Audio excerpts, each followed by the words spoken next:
అందరికీ శుభోదయం. ఈరోజు దేవుని వాగ్దానం ఏమనగా, హెబ్రీయులకు రాసిన పత్రిక 13వ అధ్యాయము 12వ వచనము.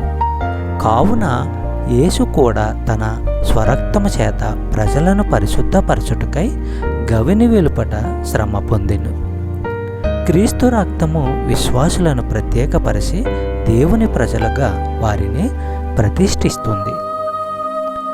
హెబ్రీయులకు రాసిన పత్రిక 10వ అధ్యాయము 10వ వచనము మనము గమనించినట్లయితే, ఆ చిత్తము వల్ల యేసుక్రీస్తు శరీరము బలి కావడం ద్వారా మనము ఎప్పటికీ ఒకేసారి పవిత్రమయ్యాము. సహోదరి సహోదరులారా, దేవుని సంకల్పాన్ని పూర్తిగా నెరవేర్చడం ద్వారా, విశ్వాసుల కోసం మరణించడం ద్వారా క్రీస్తు వారిని పవిత్రులుగా చేశాడు. అంటే వారిని ప్రత్యేకపరిచి దేవుని ప్రజలుగా ఉండేందుకు ప్రతిష్ఠించాడు. చెప్పబడిన వాగ్దానము దేవుడు దీవించి ఆశీర్వదించును గాక. ఆమేన్.